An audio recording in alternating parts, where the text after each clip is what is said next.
CIATI es un centro tecnológico líder en el país. Pero si lo analizamos más en detalle, a través de microscopía, vemos a un grupo de profesionales apasionados por los datos, que buscan siempre la mayor precisión y exactitud en cada resultado. Y si lo pasamos por uno de nuestros cromatógrafos, podemos analizar en detalle la pasión que nos mueve desde el origen, pasión por resolver los desafíos de la producción y la industria, con independencia de juicio y confidencialidad de nuestros resultados como pilares de nuestro trabajo. Pero podemos ver más allá, y si aplicamos espectrometría de masas a CIATI, ahí vamos a ver el corazón de cada una de las personas que todos los días trabajan buscando innovar, superarse y agregar más valor a los productos de las empresas y a la sociedad. Por eso, no solo emitimos resultados, sino que conectamos esos análisis con las oportunidades de las empresas. Agregamos valor a los datos. Entendemos las industrias y el sector productivo y brindamos asistencia técnica para asegurar la calidad de cada producto en armonía con el ambiente que lo rodea. Somos expertos en datos que ayudan a conseguir objetivos para que tus productos lleguen a todo el mundo.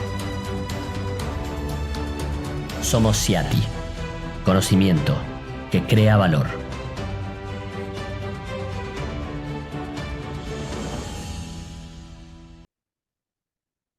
CIATI es un centro tecnológico, nos especializamos en servicios analíticos, pero además le agregamos lo que es asistencia técnica y servicios de I+D. O sea, no solo nos quedamos con el resultado analítico, sino que asesoramos a los productores, a las empresas industriales, a que puedan producir sus productos de manera sustentable, con calidad e inocuidad. Nos hicimos miembros de Global Gap, primero porque compartimos la política de la producción de alimentos de manera inocua y sustentable, y después porque consideramos que es una buena oportunidad para poder potenciar el apoyo que damos a los productores, a las empresas industriales y a las organizaciones para que puedan fabricar sus productos y exportarlos con los más altos estándares de calidad que por supuesto Global Gap impulsa globalmente.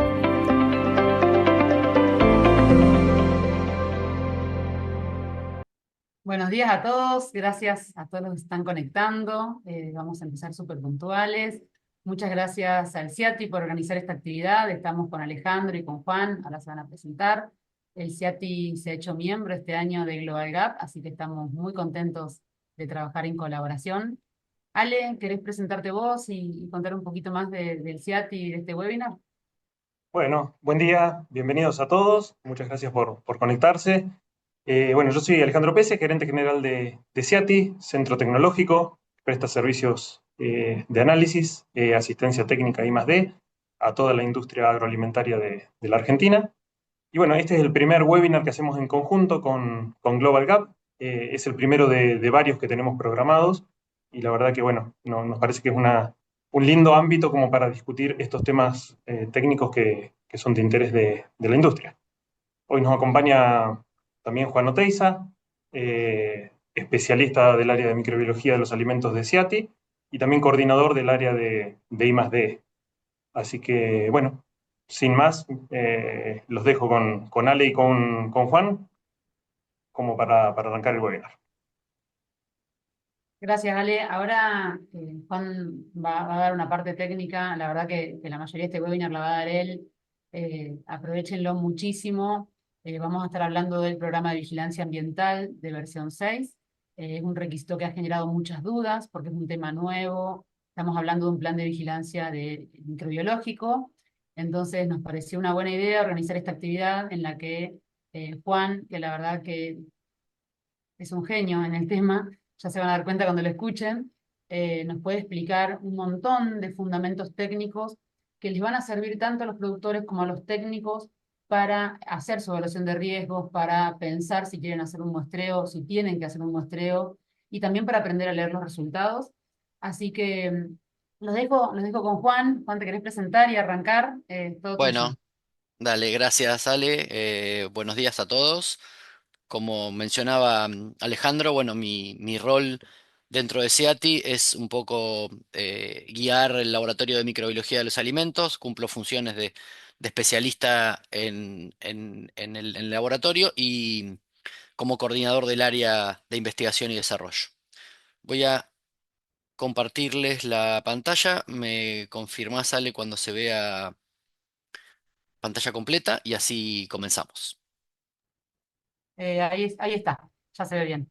Bueno, entonces la idea de este encuentro es conversar acerca de cómo desarrollar e implementar un programa de vigilancia ambiental con el contexto de Global Gap, ¿no? Yo siempre digo hay que agregarle la palabra cómo desarrollar e implementar un programa de vigilancia ambiental exitoso, ¿no? Y que sea sostenible en el tiempo.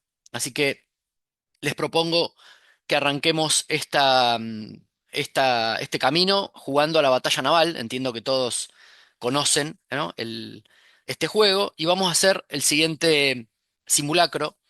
Vamos a pensar que tenemos un lote de producción del producto que ustedes quieran pensar. Ese lote está conformado por 240 unidades, ¿sí?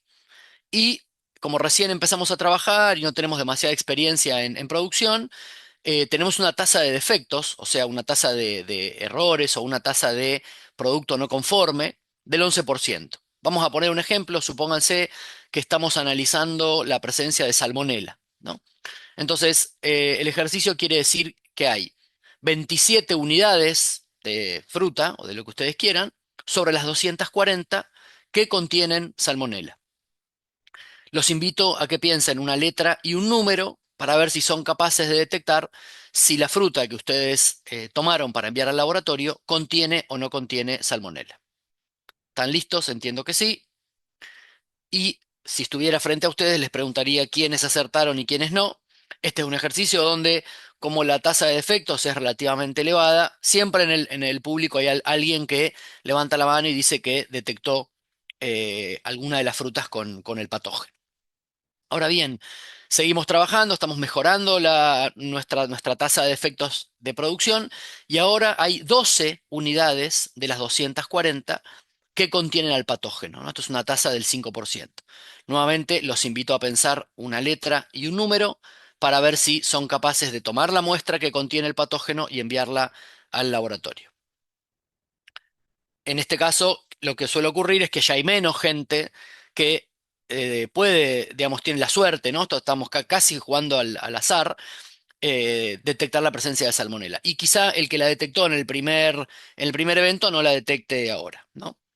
Y seguimos trabajando y mejorando nuestra producción y ahora hay solamente 2 unidades que contienen salmonela de las 240 unidades. Y el mismo ejercicio nos da que en general es muy poca gente la que detecta la fruta contaminada con el patógeno. ¿Por qué hago este ejercicio? Simplemente para llevar a la reflexión de que cuál sería la diferencia, ¿no? Cuando estamos tomando una muestra de un lote, de un producto terminado, un producto, digamos, que lo vamos a llevar a la comercialización y lo mandamos al laboratorio a analizar un parámetro microbiológico. Si estuviéramos analizando un residuo agroquímico, la condición es diferente porque la distribución es diferente, ¿no? En este caso, tengan en cuenta que analizar un producto terminado en busca de un desvío es prácticamente jugar a la batalla naval.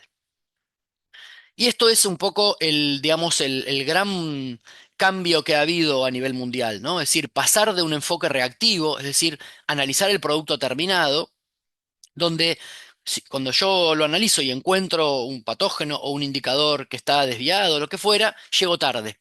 Y cuando llego tarde, tengo que tomar alguna acción determinada, ¿no? Al enfoque preventivo. Este es el gran cambio a nivel mundial. Es decir, tratar de establecer algún tipo de herramienta o herramientas que me permitan pararme del lado preventivo y hacer que si yo hago estas acciones, de alguna forma puedo aumentar, digamos, la garantía de confianza de mi producto terminado, ¿no? Entonces, insisto, este es el gran cambio de pasar de un enfoque reactivo, que es analizar el producto terminado, a un enfoque preventivo. Otra cuestión importante que me gustaría compartir con ustedes es cuáles son los atributos que están incluidos dentro del análisis de un producto terminado, ¿sí? Si analizamos la ISO 2589 en su parte 1 y las tablas que propone el códex, lo que vamos a ver es que siempre atrás de un resultado analítico hay parámetros como el tamaño del lote. No es lo mismo tomar 5 muestras de un lote de 100.000 unidades que de 1 millón de unidades que de 10 millones de unidades. El nivel de confianza, cuando uno emite un resultado analítico, puede trabajar con un resultado de confianza del 90%, del 95% o del 80%. La precisión analítica, la tasa de defectos, no es lo mismo tener un lote contaminado, una fruta cada 100.000, una fruta cada 1.000.000 o una fruta cada 50. Y el método de análisis. No es lo mismo analizar por un método molecular, por una PCR isotérmica, por una microbiología tradicional. Cada una, digamos, tiene su tasa de recuperación, su límite de detección y su límite de cuantificación. Fíjense, digamos, le hice ahora que está de moda esto de interactuar, ¿no? con la IA, le hice una pregunta diciendo, hola, quiero que me respondas como un profesional de la microbiología de alimentos. O sea, la situé en un rol de experto en microbiología, pero además le sumé la cuestión de que tenga conocimientos de estadística, para que los cálculos, digamos, los haga desde un punto de vista estadístico de manera correcta. Entonces le pregunté, quiero saber cuál es la probabilidad de detectar un microorganismo patógeno, Salmonella, Listeria monocytogenes, el patógeno que ustedes quieran, en un lote de producción de un alimento, y ahí le tengo que definir bien las características de las cuales yo quiero saber y estoy trabajando, ¿no? El tamaño del lote, le dije que eran 100.000 unidades, le dije que la prevalencia del patógeno es del 0,01, que quiero el resultado con un nivel de confianza del 95%, con un error de estimación del 5% y que el método de análisis de elección en el laboratorio es un método molecular. Entonces le pedí que me calcule cuál es la probabilidad de detectar salmonela si tomo 5 muestras por lote, 10 muestras por lote y una muestra por lote. Como todos sabemos, el Código Alimentario Argentino, digamos, se basa en un criterio de criterios microbiológicos donde establece, ¿no? Un N, un C, un M y un M para indicadores o para patógenos. Pero la respuesta que obtenemos es que la probabilidad de detectar un patógeno si tomo una muestra única es del 0,01. Si tomo 5 muestras es del 0,05 y si tomo 10 muestras del 0,1. ¿Sí? Esto quiere decir que la probabilidad de detectar un patógeno en un producto terminado es muy, muy, muy baja. Entonces, si yo me paro en ese rol y solamente hago la liberación de un lote de un alimento basado en el resultado del criterio microbiológico de producto terminado, no puedo dar garantía que mi producto tenga características de inocuidad barra calidad. Y para eso es que se creó, digamos, esta herramienta, ¿no? Que es una herramienta preventiva, como hablábamos en la presentación, ¿no? ¿Y por qué preventiva? Porque se estima que hay un número, una probabilidad muy elevada, 70%, 80%, pónganle el valor que quieran. Hay una probabilidad muy elevada de que si un microorganismo está presente en el ambiente, eso termine en el producto terminado, ¿sí? Eso se llama contaminación cruzada. Entonces, los programas de monitoreo ambiental barra vigilancia ambiental se basan justamente en esto, en prevenir la contaminación cruzada de una superficie al alimento, ¿sí? Y hoy en día, digamos, es uno de los mecanismos más eficaces para este tipo de cuestiones. Juan, acá a mí me gustaría aclarar para que no se genere confusión, porque estamos hablando indistintamente de un programa de monitoreo ambiental o un programa de vigilancia ambiental. Cuando hablamos del requisito específico de Global Gap pide un programa de vigilancia ambiental. Es lo mismo, es una cuestión de traducción, usar la palabra monitoreo o usar la palabra vigilancia. Y me parece que está bueno aclararlo para que no se generen confusiones de que estamos hablando de dos cosas distintas. Así que es lo mismo hablar de un programa de monitoreo ambiental o PMA o un programa de vigilancia ambiental. Eh, Técnicamente, conceptualmente es lo mismo, usando una palabra diferente en la traducción del inglés al español, nada más, para que no haya que dar ninguna duda sobre eso. Excelente. Gracias, Ale, por la intervención. Em, Algunas cuestiones del PMA barra vigilancia ambiental. Está basado en riesgo. Esto es fundamental. ¿Sí? Lo vamos a ver a lo largo de toda la presentación y grábenselo en su cabeza. El programa de monitoreo ambiental tiene que tener una base en riesgo. Y originalmente esto fue diseñado para los alimentos listos para el consumo, ¿bien? Que estaban expuestos al ambiente después de alguna etapa de procesamiento o algún punto crítico de control y antes de su envasado. Pero no quiere decir que el resto de las industrias que no elaboren alimentos listos para el consumo no tengan que aplicar un programa de monitoreo ambiental. ¿Y por qué digo esto? Porque cuando hablamos del PMA en su conjunto, esto es una mirada, debería tener una mirada holística e integral de distintos puntos, ¿no? No solo es bajar a la planta y tomar muestras de patógenos, sino también incluye el control de microorganismos indicadores, el control de microorganismos del deterioro, el control de alérgenos y la verificación de los procesos de limpieza y desinfección. Entonces, hay industrias que por ahí dicen, bueno, pero yo no tengo problema con el patógeno porque mi evaluación de peligros me da que no tengo ese tipo de peligros. Ok, estos programas también son de suma utilidad para el control de microorganismos indicadores y de deterioro. ¿Sí? El PMA es una herramienta de verificación y no es de control. Otra cosa que debe ser importante que se la lleven, ¿bien? Es decir, si ustedes tienen programas de limpieza y desinfección, programas de diseño sanitario de equipos, cumplen con las BPM, con la aplicación de POEs, tienen diseñados los patrones de tráfico, la planta dividida en zonas de riesgo, cumplen con los indicadores de higiene personal, control de plagas, todo esto que está bien documentado en general en las industrias. El programa de monitoreo ambiental viene a ser las veces de evaluación final, ¿no? Es decir, si ustedes tienen todo esto bien, no van a tener problema en que cualquiera entre a su planta, les tome muestras desde el punto de vista práctico, no teórico, tome muestras, las mande a un laboratorio y de alguna manera verifique el cumplimiento de todos estos procedimientos. ¿En qué marco, digamos, en qué contexto podemos englobar al programa de vigilancia ambiental? Bueno, todo lo que tiene que ver con la ley de modernización de inocuidad de los alimentos de Estados Unidos, lo que son los famosos controles preventivos, ¿sí? Unión Europea también lo tiene muy arraigado en su legislación, ¿bien? Hay, digamos, la 2073 es uno de los reglamentos que explicita el tema de la aplicación de tomar muestras dentro de la zona de trabajo. Y por último, todo, digamos, los estándares reconocidos por GFCI. Sí, Juan, yo acá les quiero contar un poquito qué es GFCI y qué estándares están reconocidos y por qué, o por qué por lo menos estamos hablando de esto. GFCI es la Iniciativa Mundial de Inocuidad Alimentaria.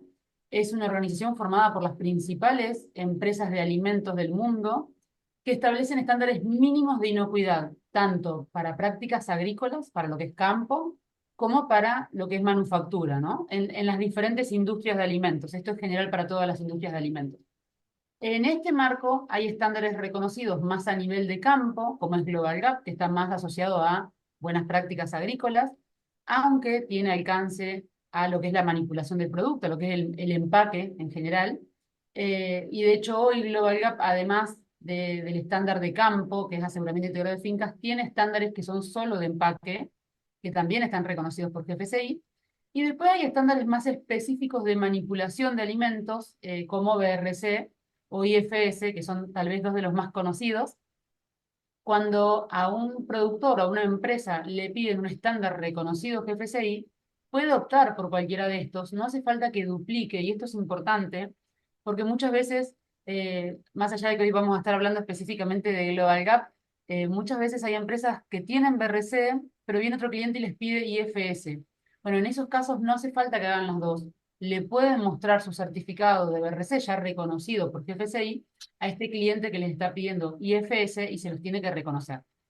En el caso, como les digo, de Global Gap, son menos los estándares de campo, en este caso, por ejemplo, Asia Gap o Canada Gap, son estándares de campo, de agricultura, que a veces se extienden a manipulación, y después tenemos estos de nuevo, como BRC o IFS, que son específicos de manipulación. Pero es importante entender esto del reconocimiento de GFCI, porque un cliente que te pide un estándar reconocido GFCI no te va a aceptar otro que no esté dentro de estos. Se hace un comparativo entre los requisitos de estos estándares y los requisitos de GFCI y se da como un aprobado o no a cada estándar. Un poco resumido, igual ya estamos escribiendo en el chat. Si alguno tiene dudas de algo de esto, nos pregunta y se los vamos aclarando. Solo eso, Juan. Muchas gracias. Buenísimo, gracias. Y luego existen, digamos, también estándares comerciales, ¿no? Muchos de los que están conectados tienen esta cuestión de, bueno, tienen el alimento que le quieren vender a una cadena de supermercados o a una compañía o a X, digamos, comprador, y son ellos quienes establecen digamos, los lineamientos a cumplir, ¿no? Y acá ya no importa tanto la cuestión de criterios microbiológicos, código alimentario argentino y demás, por supuesto que hay que cumplirlo, pero en el fondo el que compra, el que paga pone las reglas, ¿no? Y el que compra tiene que amoldarse a eso.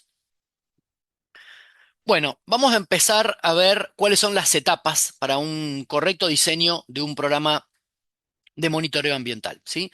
Son estos 10 puntos que no es que son a rajatabla estos 10 puntos, sino que para una mejor comprensión, digamos, los fuimos dividiendo en estos puntos. Eh, y antes de comenzar, y esto es sumamente importante, ¿cómo debería ser el equipo de implementación de un PMA? ¿Sí? Así como tenemos el equipo de implementación de HACCP o el equipo de inocuidad o el equipo de PMA debería ser multidisciplinario y no solo estar integrado por gente de calidad, sino también estar integrado por gente de laboratorio, de limpieza, de mantenimiento, de producción y por supuesto gente de gerencia. A lo largo de la presentación van a ir entendiendo el por qué y cuál es el rol de cada uno de ellos dentro del equipo. El primer punto entonces sería establecer los peligros biológicos inherentes al producto o al proceso. Y acá uno, digamos, le habla a diferentes tipos de productos, diferentes industrias. Entonces, hay algunas herramientas, por ejemplo, este manual de la Organización Panamericana de la Salud, que tiene este árbol de decisión, ¿no? Para clasificar a los alimentos por su riesgo microbiológico, ¿no? Acá hicimos un ejercicio donde uno va preguntando si el producto tiene un tratamiento térmico, sí o no. En este caso pusimos que no, ¿no? Si existe otro tratamiento de reducción similar al tratamiento térmico, supongamos que sí. Si existe la posibilidad de recontaminación posterior al tratamiento térmico, y la respuesta es sí, estamos hablando de contaminación ambiental, ¿no? Si existe un proceso posterior, una fermentación, una maduración, dijimos que no. Si existe la probabilidad de crecimiento de un patógeno durante la vida útil, supongamos que no. Y si los alimentos se cocinan antes de consumir, entonces me da la respuesta que el alimento es de riesgo alto. Y esto es sumamente importante, conocer primero con qué tipo de alimento ustedes están trabajando, si es de riesgo alto, si es de riesgo medio o de riesgo bajo. Perdón, estaba silenciada.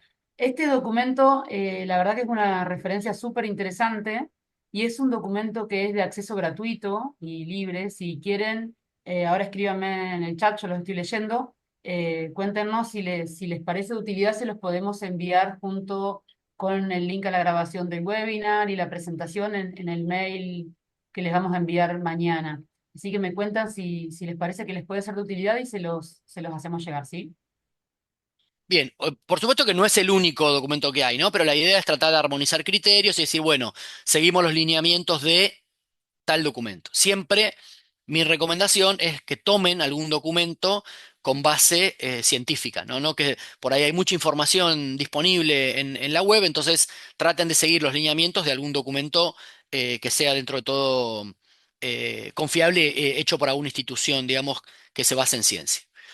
Luego, los que tenemos que pensar para hacer la evaluación de peligros es cómo es nuestro proceso, si es un proceso seco, si es húmedo, qué características tiene el alimento, ¿no? Y acá voy a mezclar un poquito, no es lo mismo quizá si trabajamos con la fruta, si trabajamos con jugo, si el jugo es de limón, entonces tiene un pH muy bajo, si el jugo es de manzana, digamos, hay que tener en cuenta todas las características, ¿sí? Las características de la instalación, estamos hablando de una planta vieja, nueva, muy nueva. ¿Cuál es la probabilidad de introducir un microorganismo al proceso?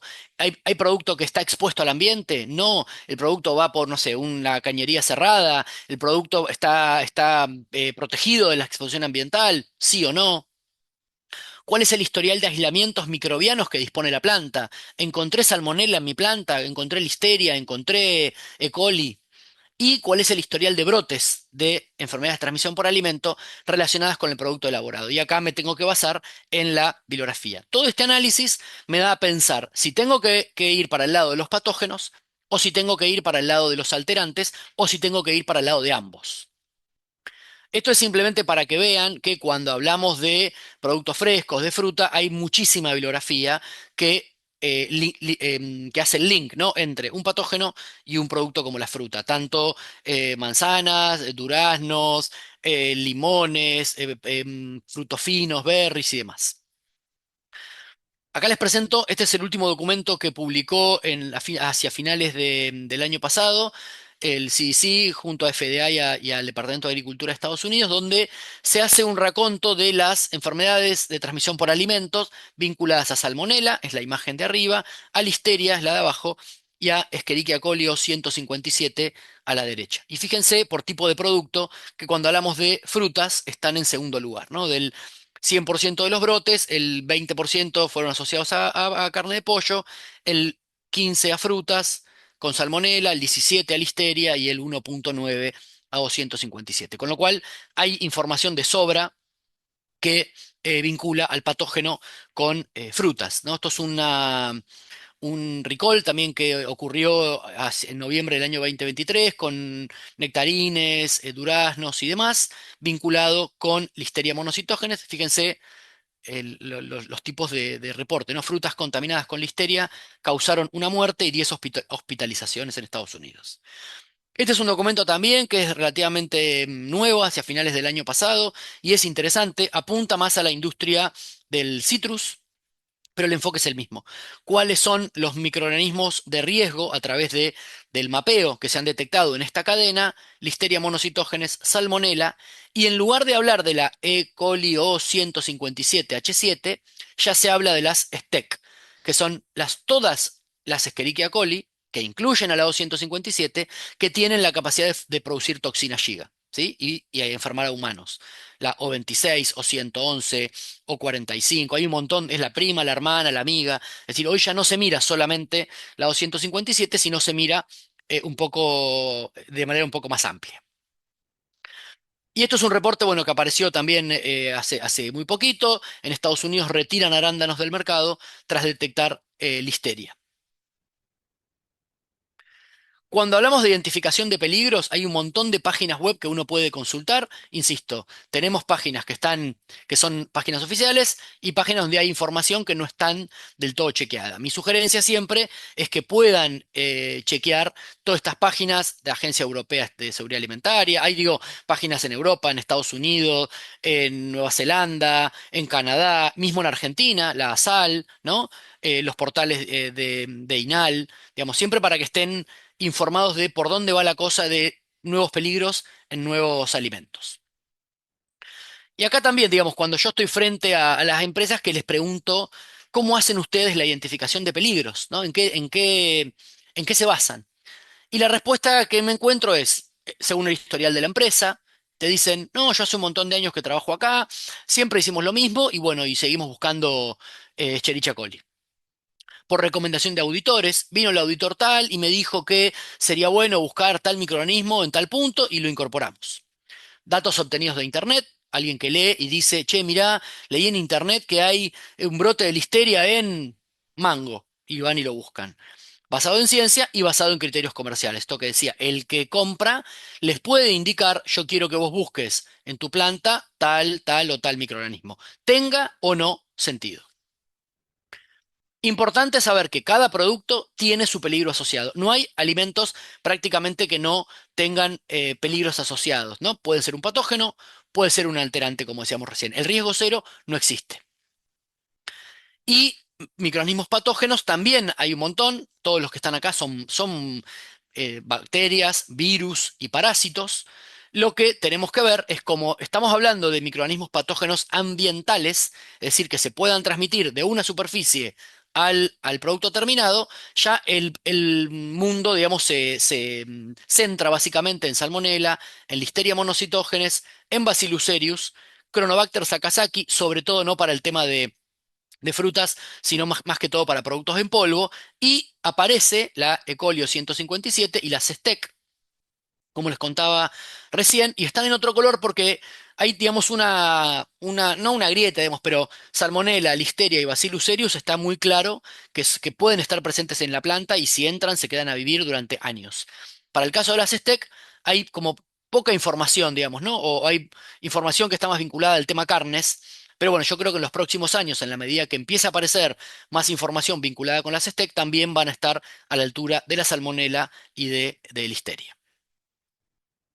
Y cuando hablamos de microorganismos de deterioro, principalmente las bacterias lácticas, las acéticas, los MOF filamentosos y las levaduras son los microorganismos que uno podría controlar en planta y que pueden tener impacto en el producto terminado. Bueno, el segundo de los puntos es este famoso concepto de zonificación, ¿no? De determinar las zonas y los puntos de muestreo. Y acá aparecen varios conceptos. Algunos trabajan con el lineamiento de riesgo muy alto, alto, medio y bajo. Y otros trabajan o trabajamos más armonizados a nivel mundial con los conceptos de zona 1, 2, 3 y 4. ¿Qué se entiende por zona 1? Es la superficie, se debería considerar zona 1, a la superficie de contacto directo, en primer lugar, o indirecto, ahora lo vamos a ver, con el producto que yo estoy elaborando, ¿no? Y acá tengo la cinta transportadora, un cepillo, una balanza, una tolva, todo lo que figura escrito acá. Es decir, cualquier superficie que esté en contacto directo con el producto debería ser considerada como la zona 1. ¿Qué pasa con las manos de los empleados? Bueno, acá tenemos dos escenarios. Tenemos operadores que tocan el producto, entonces esas manos deberían ser consideradas como una zona 1. Yo siempre digo, el día de mañana ese operador es suplantado por una mano robótica y esa mano robótica la vamos a analizar, un hisopado, un esponjado, en busca de un indicador. En este caso es lo mismo, ¿sí? Y después puedo tener otro grupo de manipuladores dentro de la planta que no están tocando el producto. Entonces hay que diferenciar bien manipuladores por un lado, de manipuladores que tocan el producto por el otro. Cuando hablamos de zona 2, hablamos de la zona inmediatamente adyacente a la superficie en contacto con el producto. Es decir, si yo tengo la fruta que pasa por esta cinta, el borde de la cinta, ¿no? Una botonera, las patas de una mesa, todas las superficies que estén cercanas a la zona 1 y que si yo la puedo tener contaminada, el microorganismo rápidamente puede pasar a zona 1, es considerada, debería ser considerada como zona 2. Algunos puntos a destacar: la presencia de desagües y de pisos y paredes. Generalmente cuando uno habla con gente de industria y revisa su programa de monitoreo ambiental, ve que los desagües son considerados zona 3, o sea, más alejado. Y uno les pregunta por qué y te dicen porque son desagües. Y acá no tiene nada que ver. La bacteria no sabe si está en un desagüe o si está en una cinta. La bacteria más o menos puede percibir cuán lejos está de la zona 1. Entonces, si yo tengo un desagüe por debajo de la línea de producción, por ejemplo, debería ser considerado zona 2. Ahora, si tengo un desagüe a 2 metros de la línea de producción, lo puedo considerar como zona 3. Lo mismo el piso y la pared. Acá uno toma una referencia de 1 metro más o menos, ¿no? Es decir, si yo tengo una pared a menos de 1 metro, la tomo como zona 2. A más de 1 metro, como zona 3. Y lo mismo el piso. Y otra cuestión importante es, por ejemplo, la ropa de trabajo, guardapolvo, campera, indumentaria que tienen los operadores. Este operador que está apoyado sobre la cinta por donde pasa la fruta, la superficie, digamos, que está en contacto con el producto puede ser zona 1 y la superficie que está pegada a la cinta pero no está en contacto podría ser zona 2.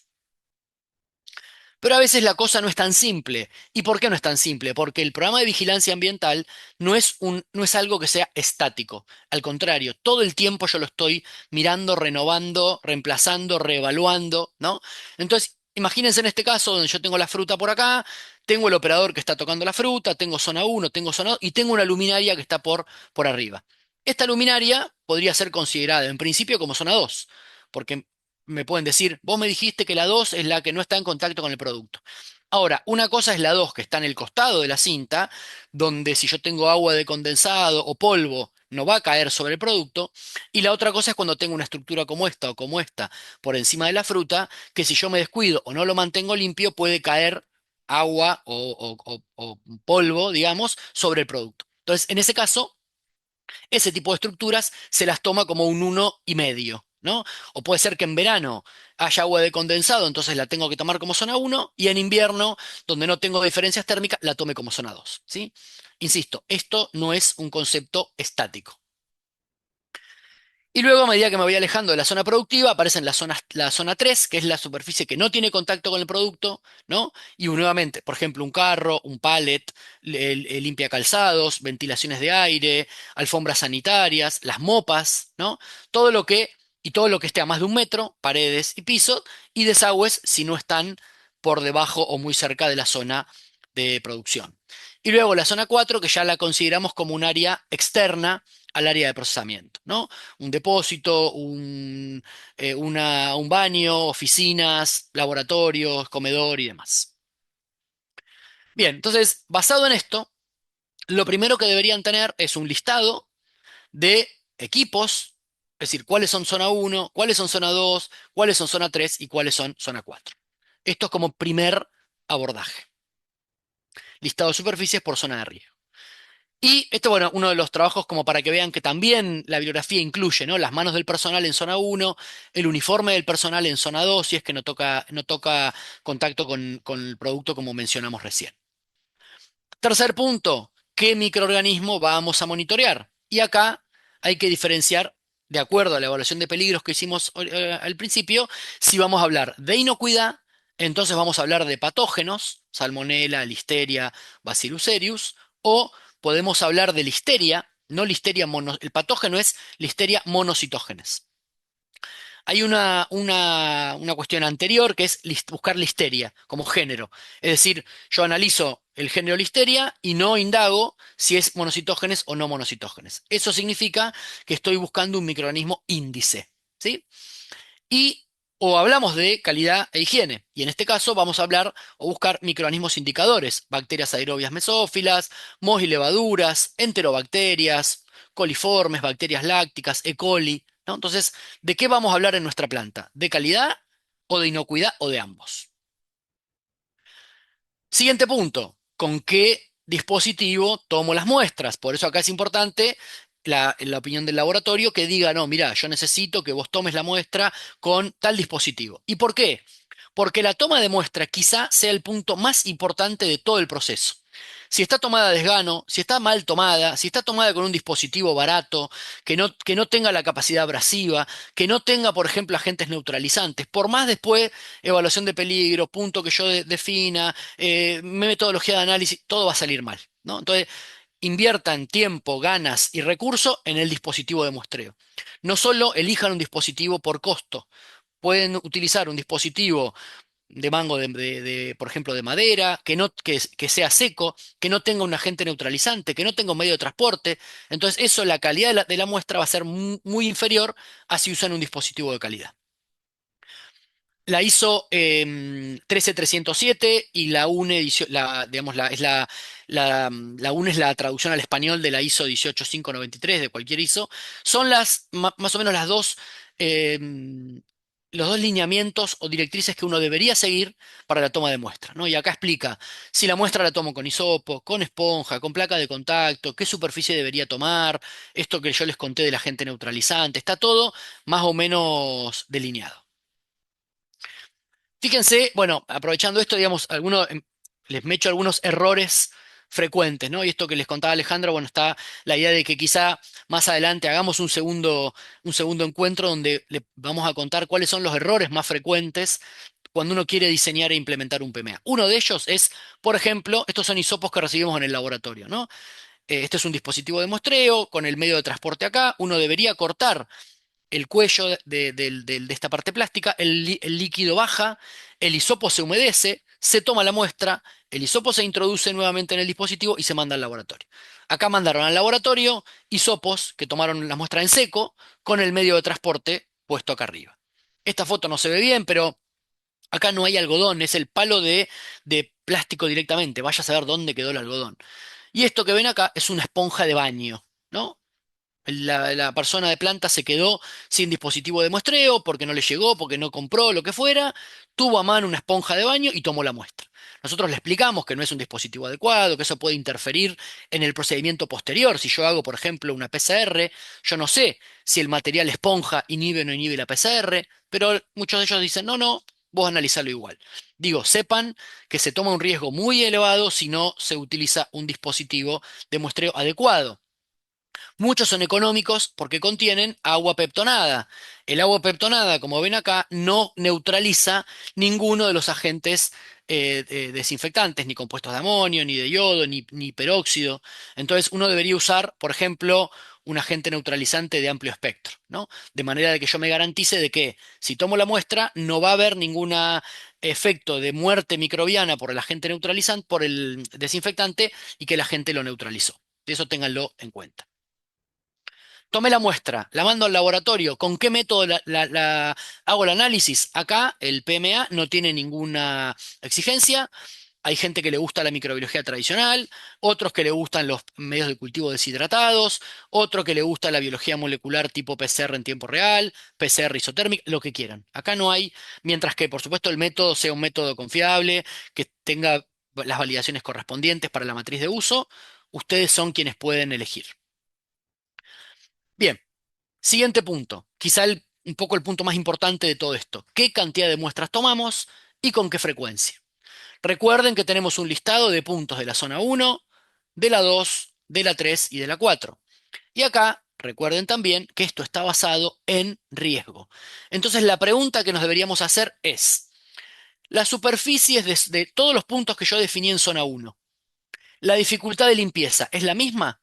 Si la respuesta es no, yo puedo usar una matriz de riesgo y decir, bueno, en zona 1 la dificultad de limpieza es baja, es media o es alta. Lo mismo para la 2, para la 3 y para la 4. Entonces, no por ser zona 1, tengo que tomar 20 muestras semanales, por decir cualquier valor, sino que en zona 1 puedo tener puntos de mayor muestreo, de frecuencia, y de menor muestreo en frecuencia, porque está basado en riesgo. Lo mismo en la 2 y lo mismo en la 3, ¿sí? Esto también para que les quede en claro. Entonces uno a la tabla, al primer gráfico de punto 1, 2, 3 y 4, le debería sumar. A todos los equipos de la zona 1, algunos van a tener una frecuencia de muestreo alta, otros media y otros baja. Lo mismo con los equipos de la zona 2, algunos con una frecuencia de muestreo alta, media y baja, ¿sí? Tercer punto, si yo tuviera, vamos a decir un valor cualquiera, acá es importante aclarar que ni Global, ni BRC, ni ningún estándar de GFSI les va a decir cuántas muestras tienen que tomar. Eso va a depender de ustedes, de su plan de cuán robusto quieren tener su PMA y si realmente confían que esto es una herramienta preventiva, ¿sí? Esto uno lo puede hacer para cumplir con la auditoría y tener muestras para cuando el auditor viene o para realmente implementar un programa preventivo que ustedes estén convencidos de que esto funciona y que van a apostar a este programa, ¿no? Entonces, si yo tuviera un paquete de 100 muestras, por decir un valor, siempre hago esta pregunta: ¿qué cantidad de muestras pondrían a la zona 1? ¿Qué cantidad de muestras pondrían a la 2? ¿Qué cantidad de muestras a la 3 y a la 4? Y la respuesta no siempre sale de una, ahora porque estamos, digamos, con el tiempo justo, pero el razonamiento debería ser, si esto es un programa preventivo, yo no puedo poner la mayor cantidad de recursos en la zona 1. ¿Por qué? Porque llego tarde, insisto, es preventivo. Entonces, el paquete mayoritario de muestras debería ir a la zona 2 y a la zona 3, ¿sí? Y luego completar con la 1 y luego completar con la 4, donde debería tener la menor cantidad de muestras. Y luego la frecuencia. Acá quizá la mayor frecuencia la debería tener en la zona 1. No la mayor cantidad de muestras, sino la mayor frecuencia, luego en la 2, luego en la 3 y luego en la 4. Siguiente punto, ¿qué microorganismo vamos a buscar en cada zona? Y acá también se suele armar discusión porque muchos buscan patógenos en zona 1.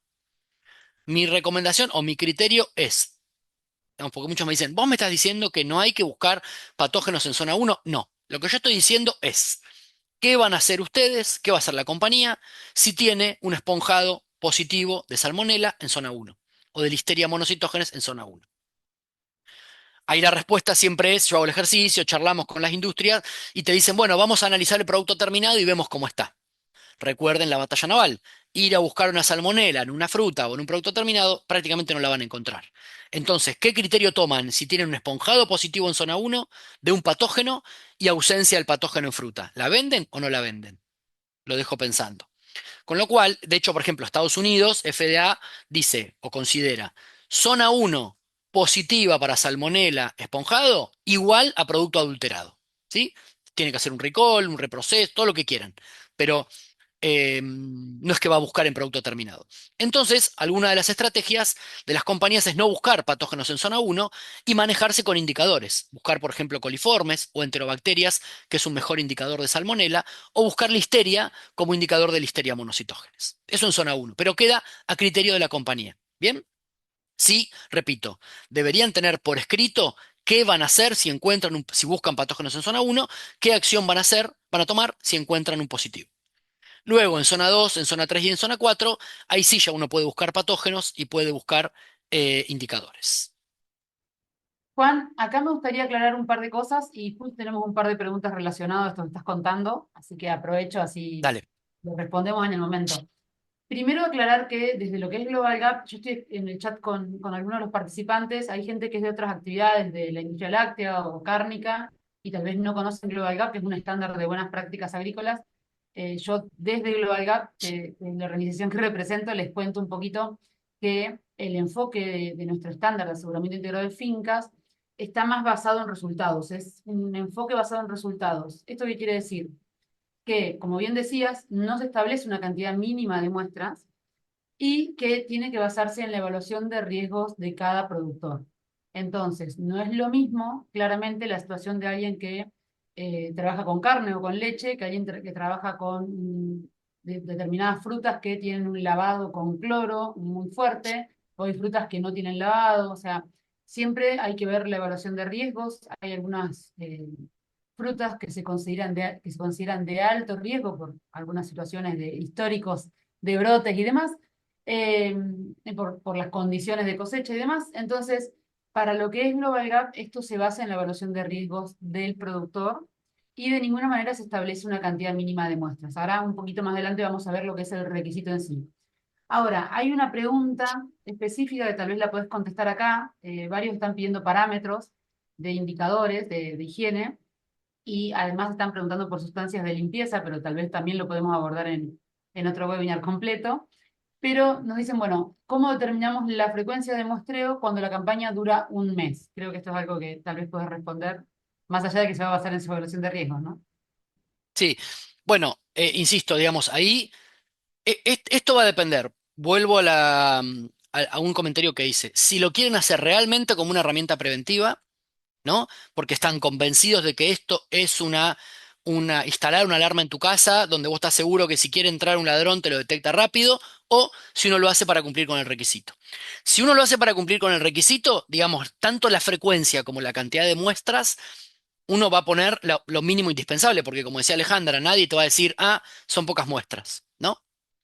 Si uno está convencido de que esto funciona, el muestreo debería ser, digamos, en ese mes o en esos 2 meses de campaña, uno debería tomar muestras diarias, semanales, quincenales y mensuales, ¿sí? Es decir, debería tener todos los muestreos habidos y por haber en zona 1, 2, 3 y 4.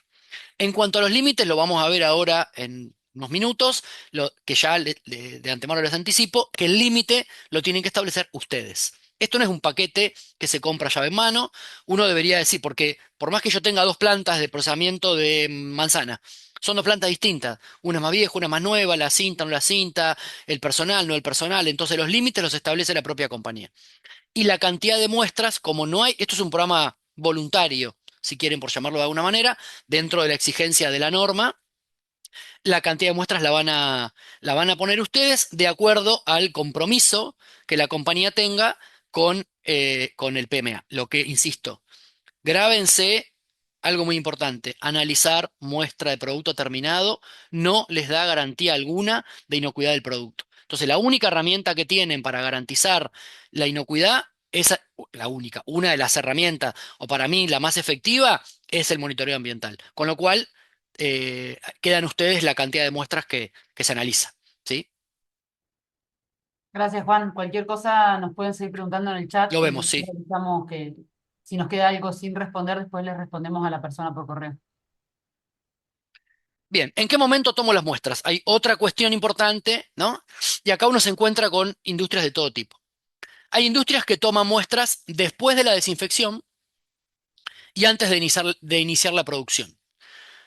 Vuelvo para atrás, voy linkeando. Esto es un programa preventivo para prevenir la contaminación cruzada de un microorganismo que está Puede estar pegado a una cinta, a una pata, a las manos de un operador, a un uniforme, a un lustrabota, y que en el proceso de producción sale a contaminar. Entonces, si el enfoque es tomar muestras después de cada desinfección donde la planta está limpia, lo que ustedes están haciendo es una verificación, ¿sí? No es tomar muestras para prevención. Es lo mismo que utilizar ATP, bioluminiscencia, ¿no? Es mucho más efectivo limpiar y verificar con ATP que verificar con microbiología, porque el ATP yo lo tengo en tiempo real, la bioluminiscencia la tengo en tiempo real, mientras que la microbiología la tengo 2, 3, 4 días después. Y la gran pregunta es, si encuentran un desvío 4 días después, que me contestan qué hicieron con la fruta en esos 4 días hasta que se enteraron del desvío. Segundo punto, hay gente que toma muestras en preproducción. En preproducción, ¿cuál es la diferencia antes de iniciar la producción que en preproducción? Yo tengo una cinta, por ejemplo, ¿no? O un tanque. Entonces la limpié y la pongo en funcionamiento. En vez de tomar la muestra con el equipo parado, pongo la cinta en funcionamiento, o si tengo un tanque, le puedo agregar agua, de manera de que si tengo algún resabio del microorganismo pegado ahí, sale en ese momento, sin producto. Ahí puedo tomar muestra. Y lo recomendable, como esto es un programa preventivo de producción, es tomar la muestra durante la etapa productiva, ¿sí? Por ejemplo, FDA recomienda, vos te empezaste a trabajar y a las 3 o 4 horas de producción, ahí baja calidad, laboratorio, quien sea, y toma las muestras, con la gente trabajando. Y por supuesto que se deberían tomar muestras después de actividades no rutinarias. Si yo tuve una parada de mantenimiento, ahí tomar muestra. Si tengo una parte que estoy ampliando la planta, o sea, todo lo que ustedes consideren como actividades no rutinarias también deberían ser sujeto del PMA. Por esto les vuelvo a repetir, no es un programa estático, es algo dinámico. Y otra cuestión importante, la aleatoriedad en los días y en la hora, ¿no? Sabemos que la gente de calidad baja los martes a las 9 de la mañana a tomar muestra. Entonces los martes a las 9 de la mañana estamos todos peinados, bien vestidos, porque viene calidad. Un día habrá que tomarla el martes, otro día el miércoles, otro día en turno tarde, otro día a la mañana, otro día el jueves y así, para que cumplamos con los criterios de aleatoriedad. ¿Cómo establecemos los límites? Les aclaro de entrada, los tienen que establecer ustedes. Si no saben cómo, insisto, esto está basado en riesgo, con lo cual vamos a hablar de errores quizá en el segundo webinar, pero el primer error es establecer un mismo límite para las 4 zonas. Uno dice, enterobacterias menor a 50. Ok, ¿en qué zona? En las 4. Error. ¿Por qué? Porque está basado en riesgo, entonces vos no podés tener el mismo límite en la zona 1 que en la 2, que en la 3, que en la 4. ¿Sí? Hay algunas estrategias, por ejemplo, hacer muestreos exhaustivos. Yo quiero establecer el límite para enterobacterias en zona 1. Entonces, si la producción es mensual, si es anual, perdón, me tomo 3 meses donde tomo muestra en la zona 1, tomo, grafico, saco los valores que son outliers y calculo la media y el desvío estándar. Y si tengo un periodo de trabajo menor, tengo que tomar en un periodo menor, limpiar, desinfectar, ver lo más limpio que me queda, hacer los cálculos, graficar, y con eso uno puede, acá hay por ejemplo, un ejemplo que dice, hay empresas que trabajan con dos límites, ¿no? Un límite inferior y un límite de acción. Entonces el límite inferior lo calculan como la media más dos desvíos estándares. Y el límite superior como la media más tres desvíos estándares. ¿Sí?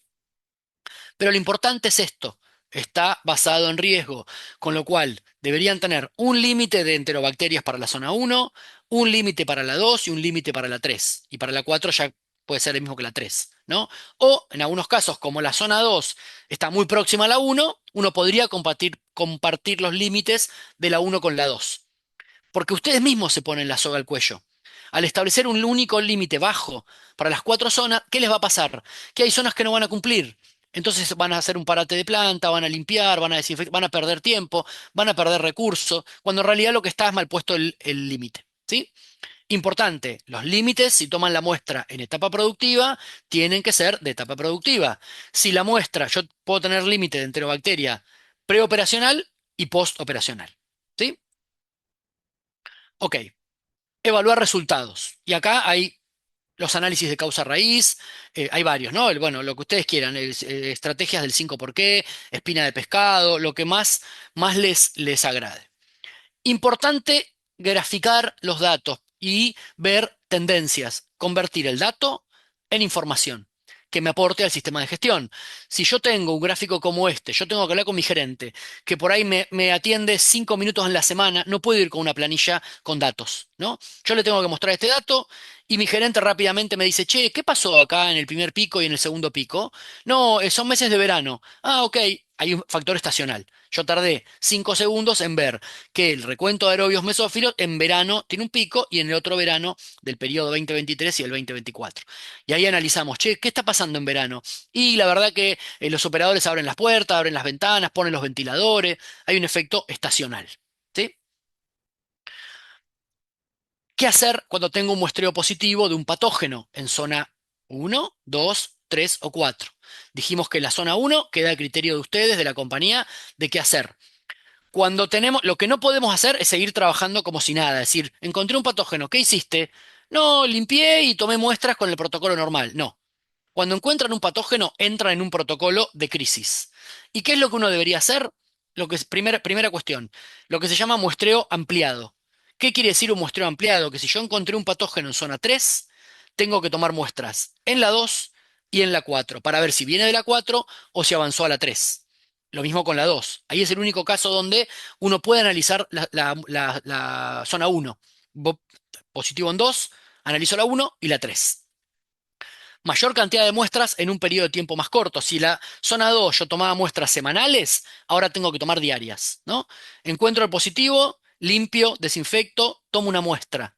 Me da negativa, limpio, desinfecto, tomo una muestra. Me da negativa, limpio, desinfecto, tomo una muestra. Más o menos con 3 muestras negativas puedo volver al circuito original del muestreo semanal. ¿Sí? Entonces, frente a un positivo, les repito, muestreo ampliado, mayor cantidad de muestras y en un periodo de tiempo más corto. Traten de no hacer pools de muestra porque si no pueden arrastrar la contaminación de un lado para otro. Y lo ideal es si pueden ubicar los positivos en un mapa, eso le va a dar una visión mucho más general de la planta y ver si una cepa se está moviendo o no se está moviendo. Y acá es un punto que también quizá después lo vamos a discutir breve con Alejandra. ¿Qué les conviene? ¿Les conviene encontrar o les conviene no encontrar? Ustedes me dirán, claramente nos conviene no encontrar. ¿De qué me estás hablando? El tema es que cuando uno tiene un PMA, lo mejor que les puede pasar es tener hallazgos. ¿Por qué? Porque es como que yo tengo un matafuego en mi casa y nunca lo prendí. El día que se me prende fuego la cocina, no lo sé usar, no sé si funciona, si no funciona. Esto es lo mismo. Entonces, si ustedes tienen un hallazgo de una listeria en un desagüe en zona 2 o en zona 3, cuando el auditor les pregunte, ¿hace cuánto que trabajan con el monitoreo ambiental? 2 años. Ajá. ¿Cuántos positivos tuvieron? Tuvimos dos. Uno en zona 3, hicimos esto, esto, esto y esto. Y otro en zona 2, hicimos esto, esto, esto y esto. Se termina la charla. Si ustedes ese día le dicen al auditor que no tuvieron, auditor barra auditora, que no tuvieron hallazgo, eso le juega en contra. Y ahí uno le puede entrar con todo y decir, bueno, vamos a revisar. ¿Por qué no tuviste hallazgo? Porque todas las industrias de alimentos tienen hallazgos de patógenos en zona 2 o en zona 3. Esto es lo que les contaba, ubicar los positivos en un mapa, ir viendo más o menos si tengo puntos rojos, puntos verdes, si hay un movimiento de las cepas o si son cuestiones aleatorias. ¿Por qué?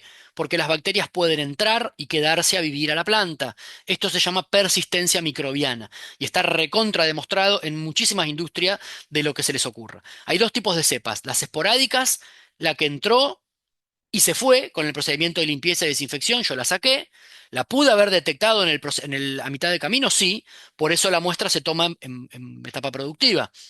Ahora, si yo detecto otra vez, siempre al mismo punto, puede que la cepa sea persistente. Quiere decir que está viviendo con nosotros en un formato de biopelículas, por ejemplo. Este es un documento también interesante publicado por la Agencia Europea de Seguridad Alimentaria, donde habla de los principales microorganismos patógenos, fíjense, Bacillus cereus, Campylobacter, Listeria, Stec y Salmonella, de la capacidad de persistencia, cuáles son los principales microorganismos con capacidad de entrar y quedarse a vivir en la planta. Para el caso de frutas y vegetales, fíjense que hay información de Listeria, de E. coli y de Salmonella.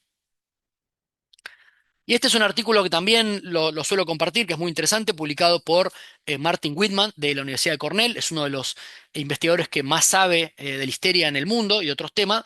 Este artículo él propone, analizó muchas industrias de alimentos, carne, fruta, lácteos, panificados, de todo. y hizo un raconto de cuáles son los puntos más eh, importantes de búsqueda de Listeria monocytogenes en plantas de alimentos.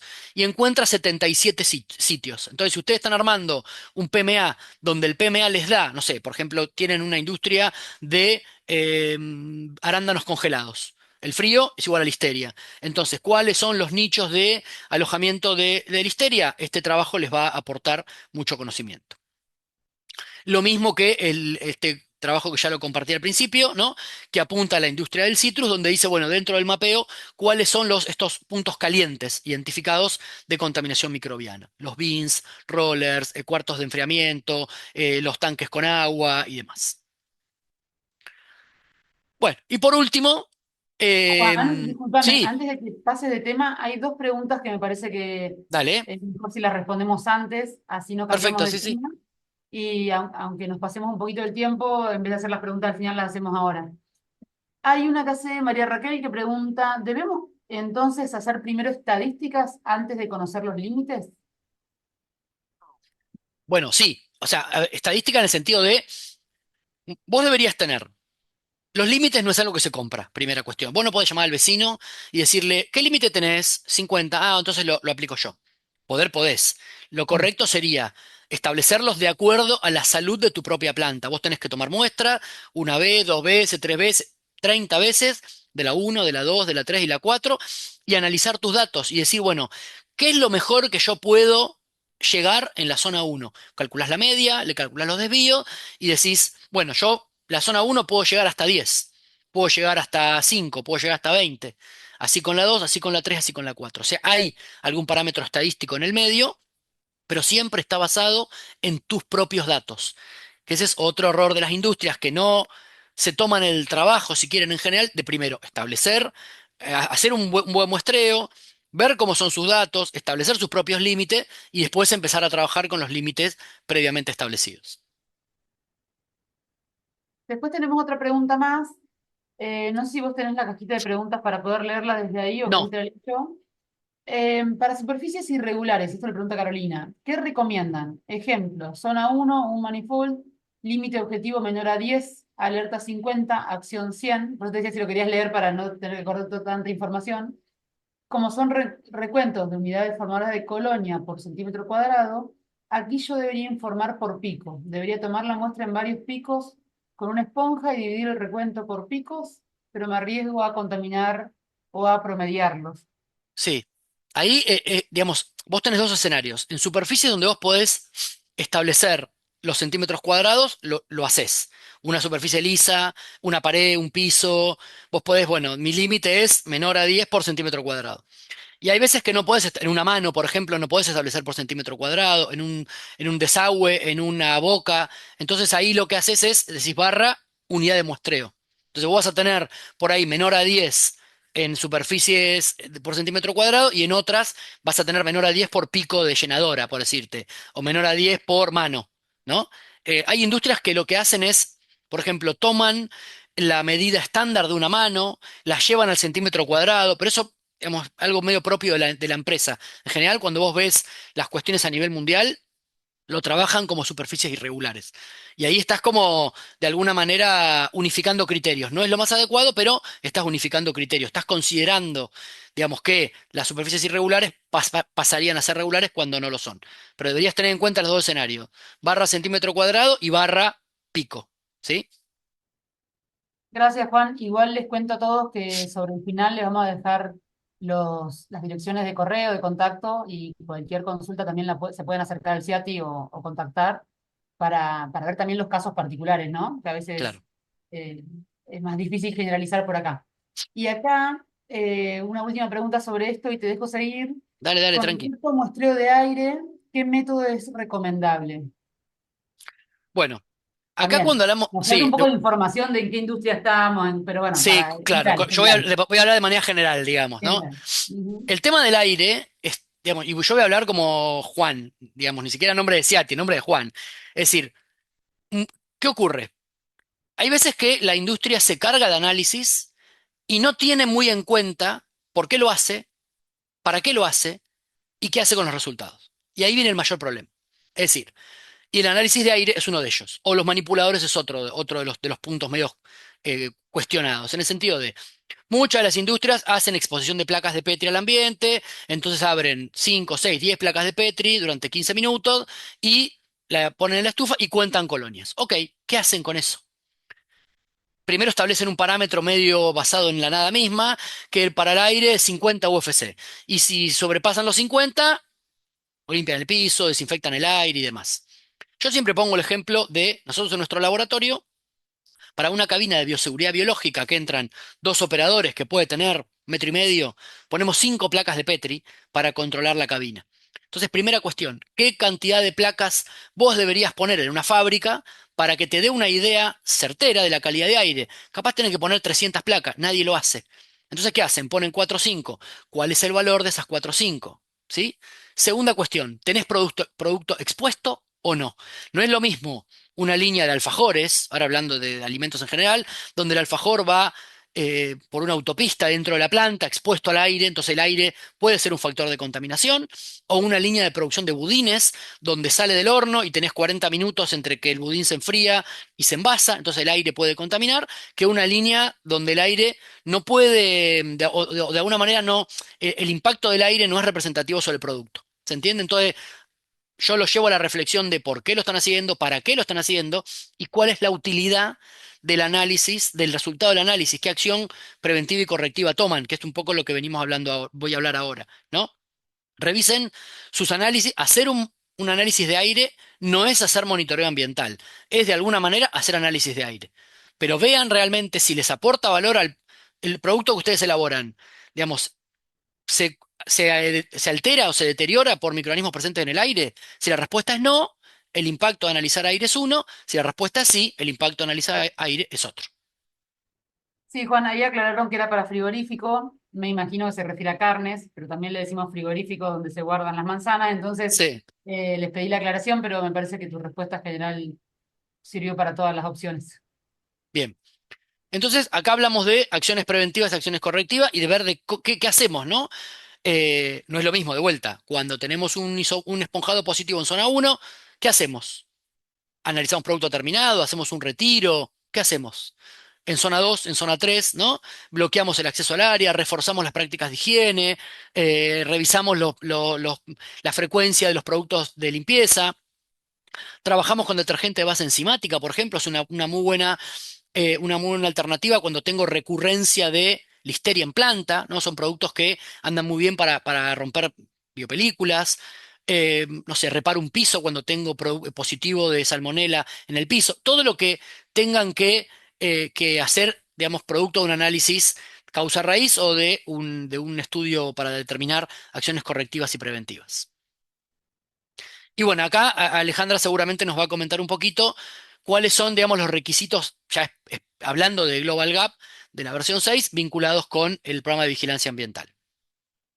Dale, yo cuento esto un poco rápido. Estamos teniendo más preguntas que tienen que ver con una industria del atún y la otra pregunta era de carne. No, no está tan relacionado con Global Gap. Como les decía, Global Gap es para frutas frescas, específicamente este estándar de aseguramiento integrado de fincas. Pero hay un requisito que pide un programa de vigilancia ambiental. Mucha de la gente está conectada si es de la fruta, así que se los voy a contar porque se han generado muchas dudas, porque el requisito ya casi se los copié y nunca les leo, pero estoy tratando de que aprendan a leer los requisitos para que puedan interpretar. Son 190 en la norma, entonces me parece que les ayuda el aprender a interpretarlo para que lo puedan aplicar a otros. Recuerden que siempre tenemos un número del requisito que va a decir GFS o SMART, según si es la edición reconocida por GFSI o no.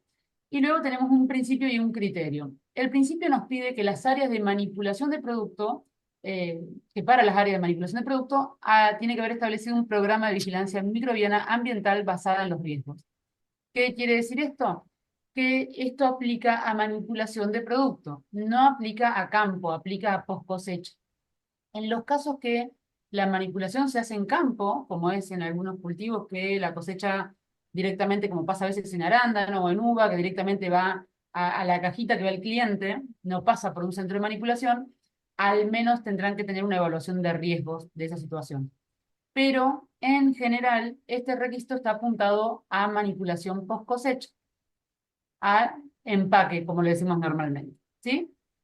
Y obviamente siempre estén dentro del alcance de la certificación. Si no está en el alcance porque el productor certifica esta tranquera y después lo vende en bins y esa fruta o esa verdura va a otro dueño, obviamente esto será no aplicable.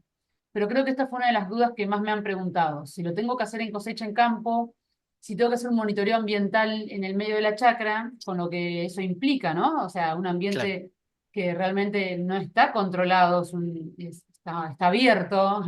Entonces, para empezar, esa aclaración me parece interesante. Ahora, ¿qué cosas también quiero aclarar? Que esto se basa en una evaluación de riesgos, que vos lo mencionaste muy bien muchas veces, pero a veces hay que repetirlo específico para el punto.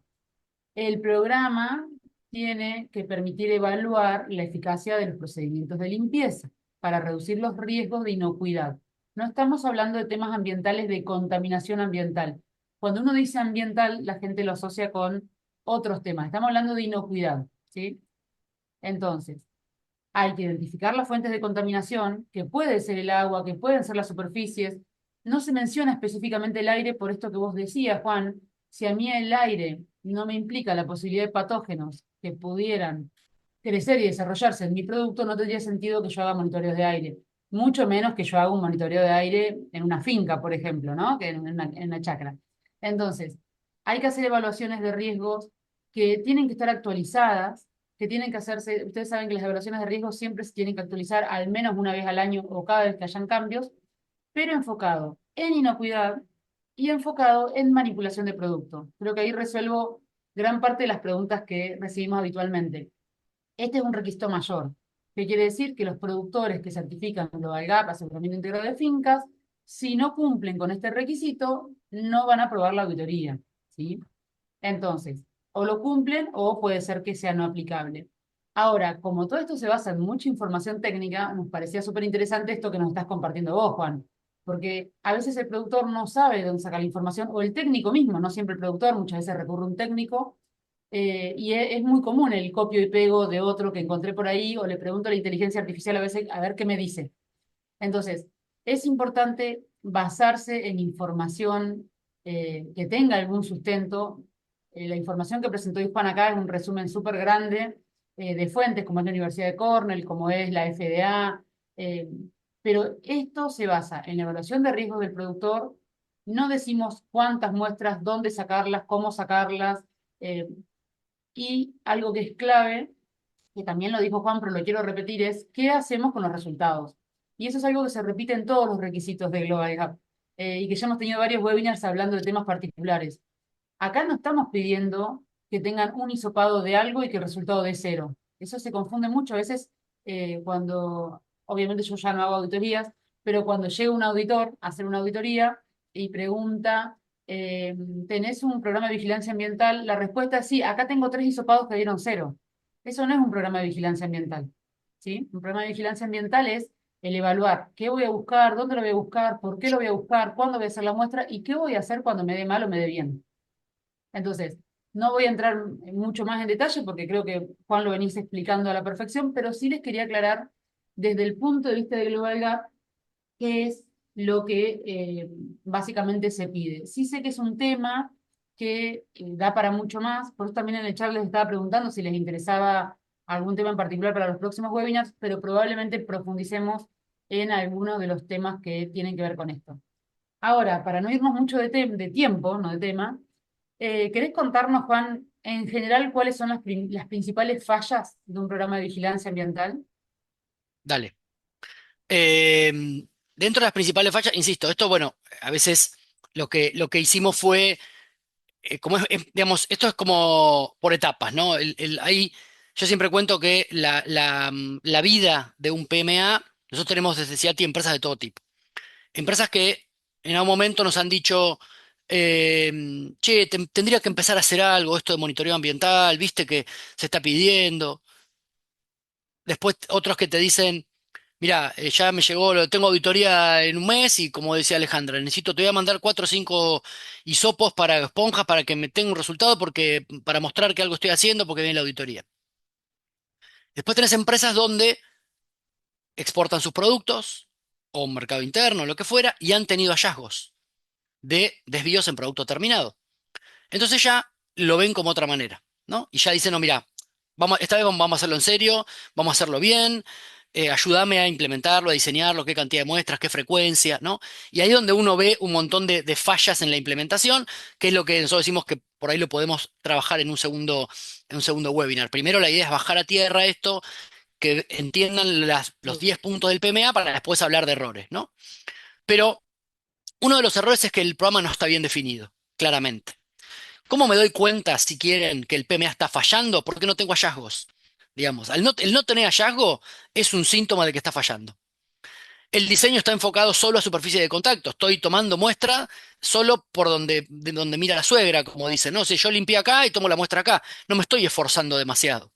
En Estados Unidos, para que dimensionen, hay empresas donde premian los positivos. Yo siempre les hago la broma cuando estoy de manera presencial y le digo al muestreador, si yo te diera $100 por cada hallazgo positivo, ¿cómo tomarías la muestra? Claro, el tipo sale a tomar la muestra con ganas de encontrar, porque sabe que va a tener un premio y encuentra, ¿no?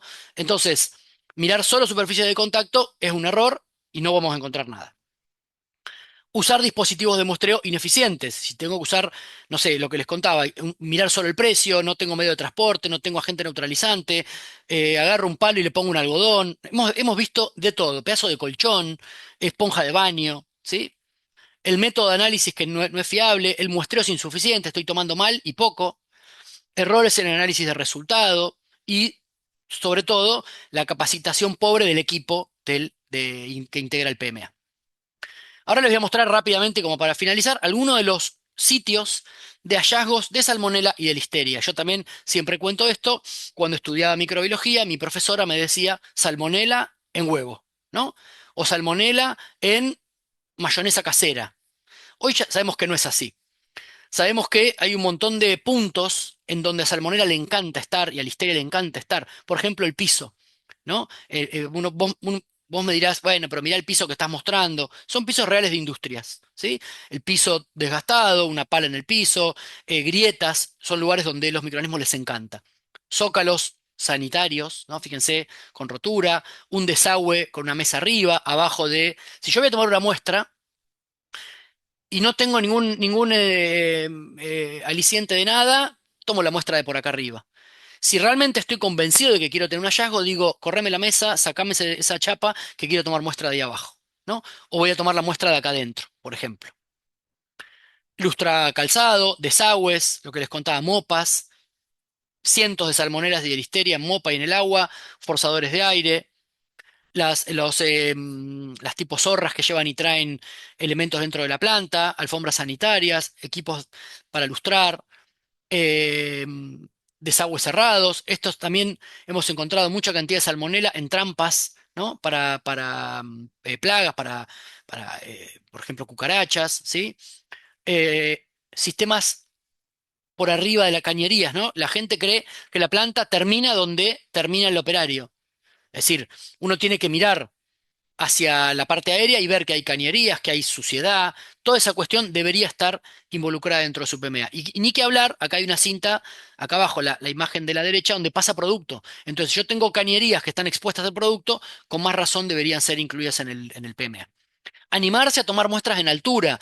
Si llovió, entró agua y por fuera, ¿qué hay? Paloma. La paloma puede traer salmonela. Entonces, si ingresó agua a la planta, hay ingreso de materia fecal. Ese día, en vez de tomar muestras de la zona 2 donde tocaba, el operador va a tomar muestras de el agua de permeado que entró después de la lluvia, ¿no? Y si puedo tomar muestras del techo, mucho mejor. Si voy a tomar muestras de una cámara de arándano, no les recomiendo tomar del piso o de la pared a 1 metro, que es donde mejor se limpia. Hagan el esfuerzo y tomen del techo, ¿no? Los carritos, por ejemplo, de la gente de mantenimiento, digamos, todos equipos donde esto, ¿no? Donde uno hay que pensar como un microorganismo. ¿Dónde me alojaría yo si fuera bacteria? ¿Me alojaría en una zona de fácil limpieza o de difícil limpieza? Así que bueno, esto es lo que tenía para compartir con ustedes. No sé, vos, Ale, si querés agregar algo más. Gracias, Juan. Ahí estoy viendo algunas de las preguntas y comentarios. Hay un comentario que dice, nosotros para establecer los límites identificamos primero los valores atípicos que teníamos en cada zona por medio del diagrama de caja y bigote. sacamos los valores que cumplían con esa condición y luego sacamos el desvío estándar y la media con esos nuevos valores y así sacamos nuestro límite de acción y de alerta. Eso es un comentario. Después Sí, tenemos, es correcto, es una de las formas de que se calcula de manera correcta. tenemos un par de preguntas sobre qué habría que vigilar para coliflor y qué en el caso de arándano. Acá no tiene que ver con coliflor o con arándano. El qué vigilar depende si hacen manipulación o solamente hacen hasta lo que es campo, hasta dónde es el alcance. Y bueno, de nuevo, hay que ver un poco todo esto que vos estableciste. Si querés, dejar un momentito la de las redes, Sí, los códigos QR, así les compartimos.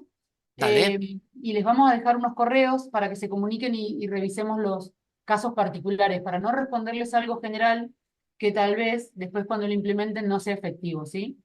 Entonces, nosotros vamos a estar haciendo más actividades juntos, CIATI con Global Gap, todas las actividades que hacemos gratuitas y las que son con costo, pero en el caso de estas son todas gratuitas, las publicamos en Instagram, es un Instagram laboral, es el primer QR, en el caso mío, si querés dejar Perdón, el sí, primero, después dale. volvemos acá.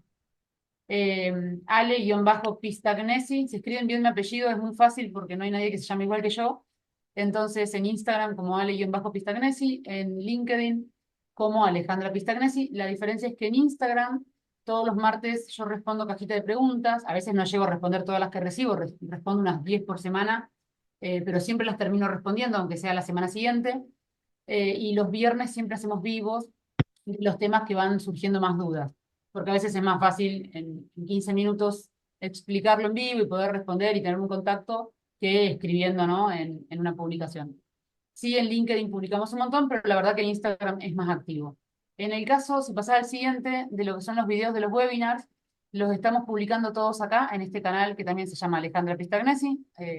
Sinceramente, se inició como un reservorio de videos, así que no van a encontrar el suscribir y apretar la campanita y todo eso que dicen todos, no están editados, son los webinars tal cual los hacemos.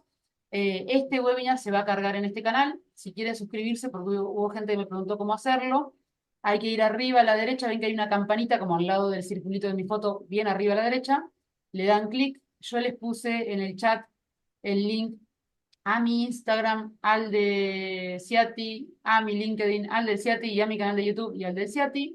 Igualmente, por lo que contestaron hoy, mañana les vamos a mandar el link a la grabación del webinar, la presentación, así tienen toda la información que compartió Juan, y este manual de la OMS. Esto, y hay un montón de preguntas que creo que no vamos a llegar a responder. Sí, tal vez respondemos algunas, pero Juan, no sé si está Mario y quiere comentar los contactos con ustedes, porque las consultas más específicas sobre el plan de muestreo, sobre los análisis que se pueden hacer, dónde, cómo, dónde mandarlos, está bueno que se puedan contactar directamente el CIATI, también porque hay mucha gente que no es específico de Global Gap su requisito, entonces no sé si alguno de ustedes quiere compartir bien este tema de los contactos. Sí, ahí está, ahí estoy mostrando justo la slide donde está, bueno, el contacto del gerente comercial, que es Mario Boto, con su número de teléfono y su correo. Y después hay contactos comerciales tanto en la región centro, Cuyo, Patagonia, Nova, NEA y bueno, y el contacto general de Ciati. Así que cualquier duda, consulta que tengan no solo con el tema de monitoreo ambiental, sino vinculado a análisis, asistencia técnica, I+D, como les contaba hoy Alejandro Pese, estamos a disposición. Bien, y aprovecho, estoy respondiendo los mensajes, estoy viendo muchas gracias a todos que nos están felicitando por el Vo- webinar, la verdad que Voy a dejar de Juan, compartir así veo, porque si no, sí, no veo nada. dale. Ahí está. La verdad que Juan, se lo había anticipado yo, súper buena tu presentación, me encantó. Vamos a hacer más actividades físicamente, y lo cuento porque hubieron varias personas que lo preguntaron o lo escribieron en el chat. Estamos en Río Negro, o sea, el CIATI en Regina, también en Centenario, lo sé, pero digo, yo estoy, eh, para los que no me presenté y no me conocían, perdón, costumbre de siempre con gente de Global Gap, yo soy la directora técnica de Global Gap para Argentina, Chile, Uruguay, Paraguay y Bolivia. Pero trabajo desde General Roca, desde Río Negro, así que estamos acá, vamos a hacer algunas actividades presenciales, aprovechando que estamos en la zona. Yo soy de acá, mi familia es de acá, mis abuelos son de acá, así que los que son de acá saben lo que eso significa. Eh, Muchas gracias a todos los que nos están escribiendo, muchas gracias por todas las preguntas. Lo que no les alcancemos a responder ahora, les vamos a estar enviando un correo mañana y en ese correo ustedes nos pueden responder. entiendo que mucha gente recibió, por lo que me escribieron, el correo a no deseados. Fíjense, por favor, si esta información que le vamos a mandar mañana no les llega mañana, revisen correos no deseados o spam, porque puede ser que vaya ahí. Eh, y bueno, estén atentos en las redes a las próximas actividades. Mil gracias, Juan. No sé si Ale quiere cerrar o si está Mario, si no, vamos cerrando. Ahí vemos que se conectó Mario. Bueno, no, muchísimas gracias a todos los inscriptos. Me parece que fue un primer webinar en conjunto muy, muy exitoso y estén atentos que se vienen varios más. Te doy la Muchas palabra gracias, un minuto, Lili. Mario, si querés saludar Sí, y... sí, bueno, buen día a todos. ¿Me escuchan? Sí, ¿Se escucha? perfecto. Sí, bueno. Sí, no, también agradecer a toda la gente que se conectó, que nos acompañó en esta primera instancia. Alejandra, a vos también. Comentarle a todos que, bueno, Ciati este año decidió asociarse a lo que es Global Gap y esperamos mantenerlo con el tiempo. Un poco también para entender nosotros con mejor criterio y con mayor rapidez cuál es la analítica que puede acompañar a lo que Global Gap pide. Tenemos muchas consultas todo el tiempo y bueno, en algunas podíamos resolverlas, en otras no. Entonces creo que con esta sinergia que se da vamos a poder no solo ir haciendo más eventos como este, sino también responder más rápidamente a todas las consultas que nos llegan de clientes. Muy importante el hecho que se tocó también de la autoevaluación a veces de los riesgos, porque muchas veces acuden a consultarnos a nosotros qué deben hacer o qué análisis tienen que hacer para cumplir con Global. Y ahí es donde hay un punto gris que muchas veces nosotros desde el laboratorio no podemos responder, porque cada uno tiene su realidad y su análisis de riesgo propio, pero bueno, a partir de ahí hay muchas cosas que sí se pueden hacer sinergia y responder más rápido y estar un poquito más a tono para resolverles el día a día, ¿no? Tanto a productores como a procesadores de alimentos. Así que bueno, nada, eso desde el lado comercial que me toca, disponible para cualquier consulta y hacer el vínculo con Juan, con Alejandra o viceversa, ¿sí? Creo que con eso estamos. Gracias, Gracias, Mario. Mario. Bueno, y muchísimas gracias a Juan y Ale, la verdad que espectacular. Gracias, gracias por la organización y bueno, pronto tenemos más actividades, así que estén atentos que las vamos a estar publicando, si se pueden sumar. Y mañana estén atentos a recibir el correo, si no lo reciben, revisen no deseados o spam, porque muchas veces van ahí por el volumen de gente a la que se envía. Así que nada, muchas gracias a todos. Yo por acá voy cerrando y nos vemos la próxima.